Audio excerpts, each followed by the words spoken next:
Olá, vamos para mais uma aula sobre estratégias de leitura para inglês instrumental. Hoje nós vamos falar sobre uma técnica chamada scanning. E aí, para começar a nossa aula, eu queria que vocês observassem essa imagem e dissessem o que vocês pensam sobre scanning a partir dessa imagem. Qual a ideia que ela te dá? Qual a relação entre a imagem e a técnica scanning?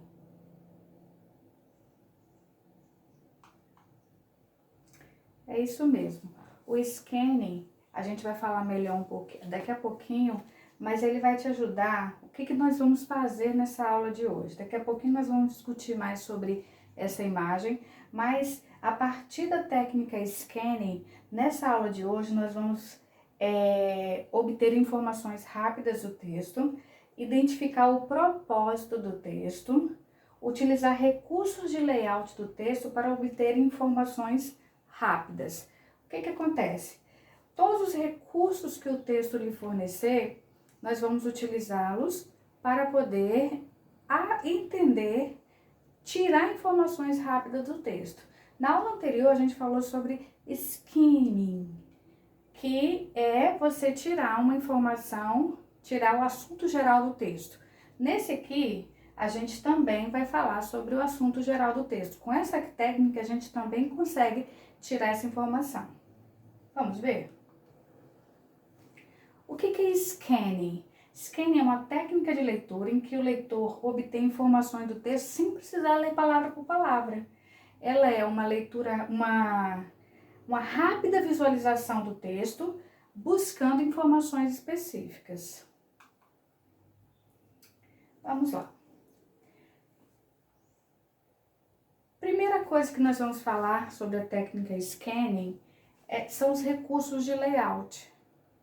Como que esses recursos de layout nos ajudam a entender o propósito do texto, a entender sobre o que o texto. Nós vamos ver algumas tipologias, alguns tipos de recursos de layout e como que nós vamos usá-los. Como que a gente identifica esses recursos, o que a gente observa para saber sobre o texto e como esses recursos podem ser úteis. Vamos lá. O que são recursos de layout? São elementos que o escritor, o designer do texto utiliza para quê? Para realçar algumas informações de um documento.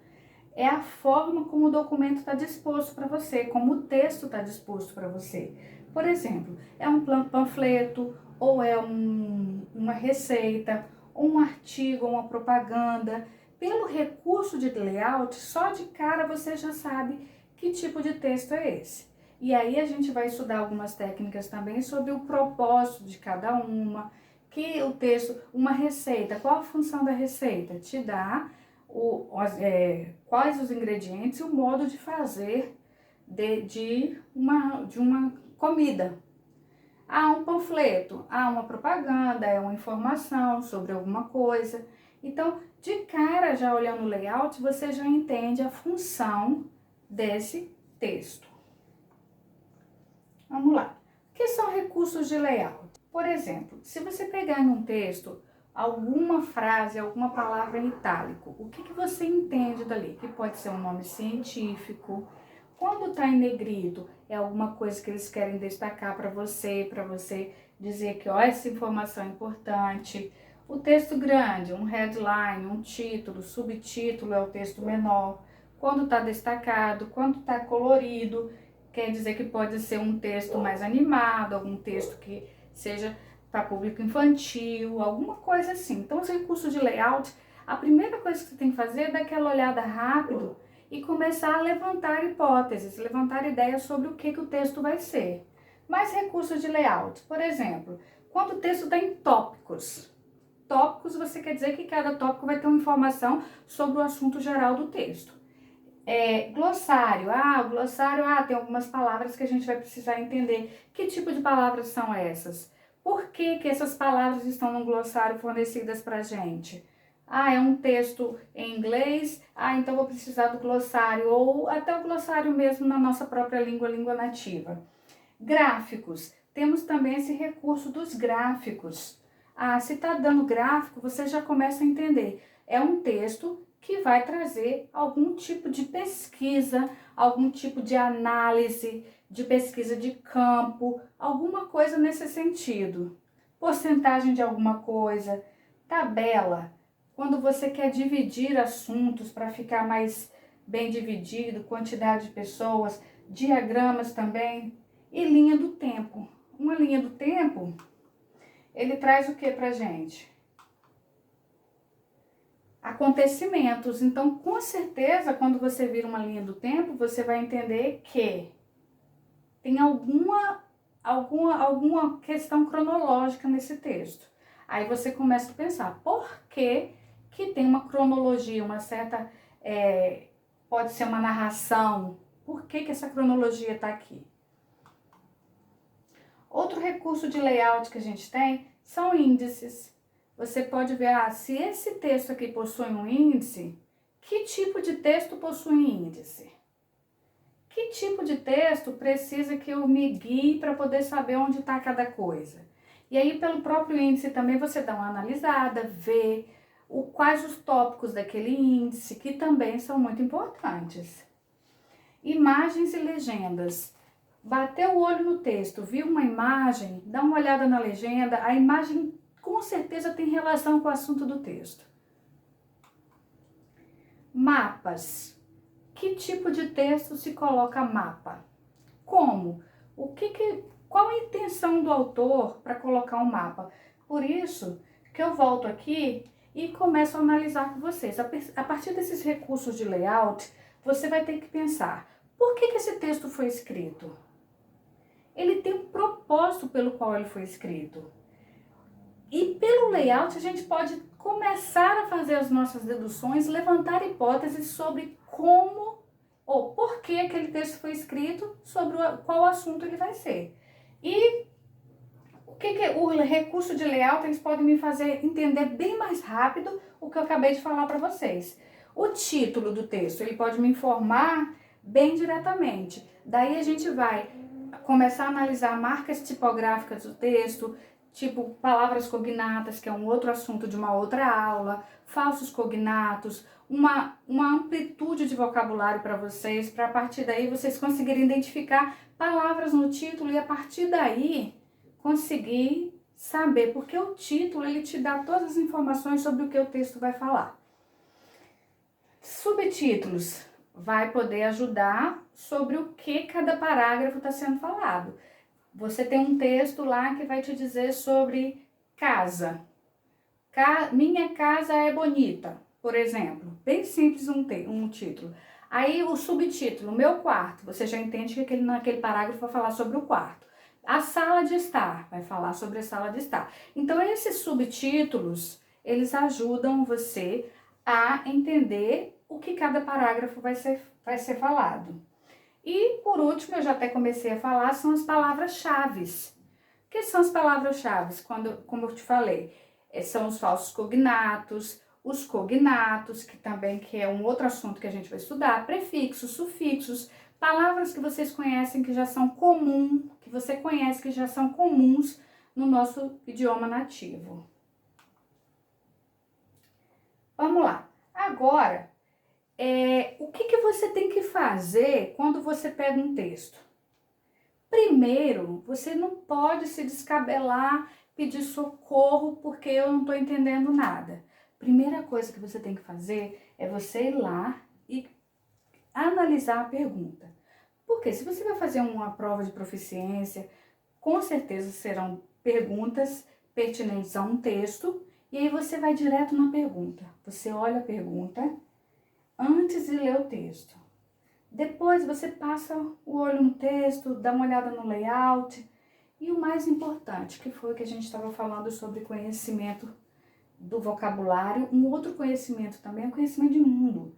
Você ler menos e pesquisar mais. Nesse setor aqui de inglês instrumental, você conhecer a diversidade das coisas, entender algumas funções de cada texto, o que eles representam, para que eles foram escritos, o contexto histórico do momento, que é importante também. Se por um acaso a política está a todo vapor e você pega um texto com uma foto de um político, então você conhecer o contexto histórico, dar uma olhada na data do texto, é importantíssimo. Você conhecer mais para poder tirar informações específicas de um texto.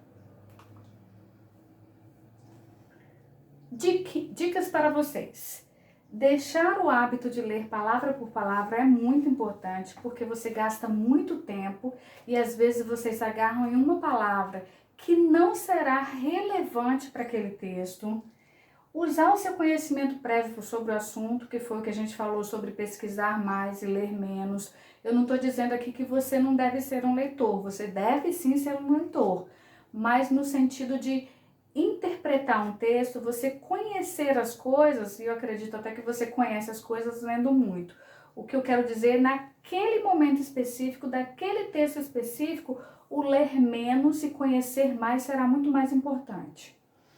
Dominar estratégias que fortalecem esse processo, e essa estratégia é uma que a gente está trabalhando aqui hoje, que é o scanning, entender o layout, que tipo de texto. Itálico tem essa função, palavras com letra maiúscula, que começam com letra maiúscula, siglas, títulos dados às pessoas. Então isso tudo você percebe na hora que você está passando o olho no texto. Observar o contexto em que o texto está inserido, você vai analisar a fonte do texto. Aonde você está lendo esse texto? É um artigo de internet? É uma revista científica? É uma revista de fofoca? É um pôster numa loja? Que tipo de texto é esse? Aonde ele está para ele poder estar ali? E fortalecer as estruturas gramaticais que sustentam a formulação das ideias apresentadas. A gente não pode negar, nós não podemos negar a necessidade de conhecer a gramática. Eu tenho algumas aulas também sobre alguns tópicos de passado, presente e futuro, que também são importantes. Quando nós, na aula que falamos sobre prefixos, sufixos, a gente também vai ver quando que uma palavra está no passado ou não, para você saber o tempo verbal que o texto está sendo inserido. Então, fica aqui as dicas para você fazer uma leitura muito mais efetiva, entendendo um pouco mais a técnica scanning. E agora a gente vai praticar um pouquinho. Dê uma olhada nesse texto. Vocês têm esse texto aí na mão de vocês. Quem não tem é só baixar o PDF que foi fornecido para vocês. E dê uma olhada nesse texto, mas não leia, só dê uma olhada. E aí a gente começa a analisar. Temos uma imagem aqui que é de um cérebro, vocês vão ver aí. E aí eu começo com a tempestade de ideias para vocês. É hora da gente praticar a nossa técnica scanning. O que você sabe sobre o cérebro humano? Você começa a fortalecer o seu conhecimento prévio, a exercitar o seu conhecimento prévio. O que pode ser falado sobre um cérebro? E aí, o texto, a estrutura dele. Como que tá esse texto? Qual a estrutura dele? Se você observar, ele está em tópicos. São 10 tópicos, se eu não me engano. 1, 2, 3, 4, 5, 6, 7, 8 tópicos. E aí você olha a fonte, da onde saiu esse texto. E aí você vai olhar também o título. Tem palavra conhecida? E aí você faz toda essa análise, não lendo o texto. Isso tudo é um processo muito rápido. Tá, depois de nós passarmos um olho no texto, tentar fazer aquela tempestade de ideias sobre o que é o cérebro humano, o que ele faz, quais as funções, para que serve, por que alguém escreveria algum texto com uma imagem de um cérebro. E você vai para as perguntas. E você viu também que, se você observar aí no seu texto, esse texto está em tópicos e ele foi tirado de uma revista online, de um site. Se você olhar lá, acessado em 15 de janeiro. Toda vez que vocês virem alguma coisa assim, acessado tal data, entende-se que é tirado da internet. E aí nós temos as perguntas, o tema central do texto. Segunda pergunta, quantas células nervosas o cérebro possui? Terceira pergunta, qual lado do cérebro ajuda a resolver problemas? Quarta pergunta, qual lado do cérebro ajuda na criatividade a ser bom em arte e música? E a quinta pergunta, qual o peso médio de um cérebro adulto? Primeira dica, das muitas que a gente já deu nessa aula de hoje, vocês vão, o tema central, qual é a dica? Você vai lá no título do texto, procurar palavras cognatas, palavras que vocês conhecem. Segundo, quantas células nervosas o cérebro possui? Você tem que ir lá no texto e procurar um número, uma palavra que pareça com célula, com nervosa. Terceira pergunta, qual lado do cérebro ajuda a resolver problemas? Você vai procurar alguma coisa no texto, uma vez que ele está em tópicos, vai ser muito mais fácil para você achar, porque cada tópico vai ser um assunto. Então você vai lá naquele tópico que tem alguma palavra-chave para você aqui. Qual lado do cérebro que ajuda em arte ou música? Qual o peso médio do cérebro de um cérebro adulto? Você vai lá no texto e vai analisar, aqui nessa número 5, uma medida, um peso. Você vai procurar alguma informação que tenha uma medida, um peso. Então, só aqui, você não precisa entender palavra por palavra do texto para poder responder essas perguntas. Uma vez que ele está em tópicos, e você vai direto naquele tópico que tem alguma semelhança com isso aqui. Eu vou voltar no texto agora para a gente poder analisar. Agora, diante dessas dicas que eu dei, você vai pegar o seu texto aí, vai pausar o vídeo e vai tentar achar as respostas para essas perguntas, que daqui a pouquinho a gente volta para corrigir. Vamos à correção? Primeiro, eu vou voltar no texto para vocês darem uma observada aqui, ó. Interesting é uma palavra muito semelhante com o português, que é interessante. Facts, fatos, que é uma palavra também cognata do nosso idioma. Human, humano, e aí você pode pensar assim, eu não sei o que quer dizer a palavra brain. Eu não sei o que quer dizer a palavra brain, que é a última palavrinha do título. Muito bom, a gente está aqui para isso. Olha só. Você viu que interesting é interessante, facts, fatos, human, humano. Alguma dessas palavras deu algum direcionamento para a imagem do texto? Aí você fala assim, humano, o que humano? Você começa a se perguntar, o que humano? Poxa, a imagem que eu tenho aqui é de um cérebro. Então aí... E com certeza eu vou pegar e procurar essa palavra assim, brain. Se você der uma olhada no texto, você pode contar quantas vezes a palavra brain aparece. Então automaticamente você já começa a pensar que brain quer dizer cérebro. Porque a imagem está dizendo aí. Então, fatos interessantes do que humano? Do cérebro humano. Então o assunto geral do texto são o quê? Fatos interessantes sobre o cérebro humano. Uma vez que ele está em tópicos, você entende que cada tópico é um fato interessante. E aí a nossa segunda pergunta foi, quantas células nervosas, a quantidade de células nervosas, quando eu disse para vocês que a gente precisava procurar um número no texto. E aí, eu vou passar para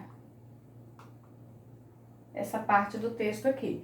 A gente tem um número aqui e a gente tem um número aqui, certo? Mas aí a pergunta lá fala células, menciona células nervosas.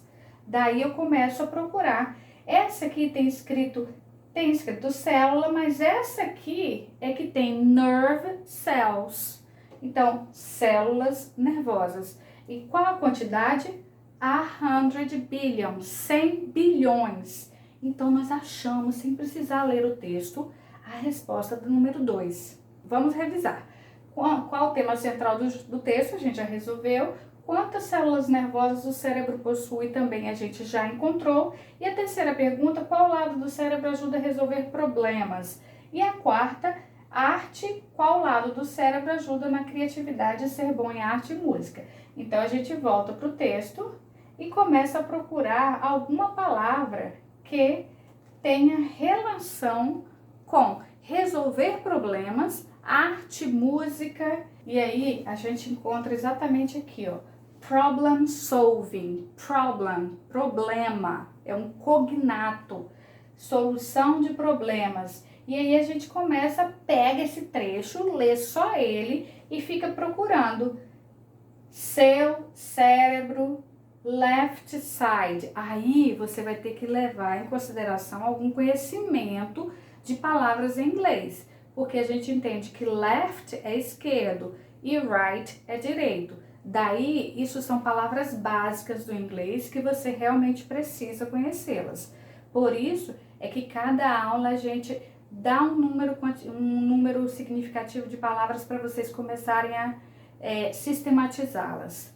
Então, eu tenho aqui problem solving. Nesse tópico vai estar a resposta do solução de problemas. E eu tenho aqui art e music, que são palavras combinadas. Então, eu sei que nesse tópico aqui estará a minha resposta para a criatividade. Tem até a palavra criatividade aqui. A criatividade e arte e música. Então, eu tenho aqui as opções. 2 tópicos, você vai precisar se atentar a esses 2 tópicos e a partir daí conhecer, trabalhar o seu conhecimento prévio, o seu conhecimento de vocabulário para tentar achar a informação aqui. A gente tem left side, que é o lado esquerdo, e right side, que é o lado direito. Então, o lado que resolve problemas é o lado esquerdo e o lado que trabalha a criatividade é o lado direito. E a última pergunta que a gente tem para o nosso texto é o peso médio de um cérebro adulto. Você vai passar um olho no texto, você vai fazer o scanning e vai procurar um local que tenha um peso. E a gente vai direto aqui, ó, 1,5 quilogramas. E aqui a gente encontrou que nessa frase, nesse tópico, a gente tem a resposta da número 5, a última pergunta sobre interpretação de texto. Então, a gente ainda vê a palavra adult, que é adulto, e a gente entende que o peso médio de um cérebro adulto seria 1,5 quilogramas.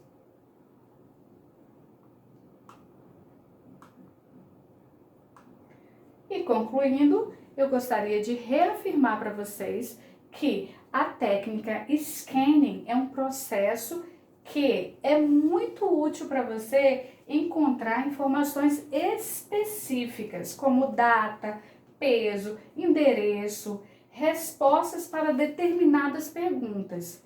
Por isso, vá direto à pergunta e tente tirar essas informações específicas sem ler palavra por palavra. Você potencializa muito mais o seu tempo de leitura e você consegue ser mais assertivo em suas respostas. Dessa forma, faça os exercícios que eu disponibilizo abaixo dessa aula e aproveite bastante a técnica scanning.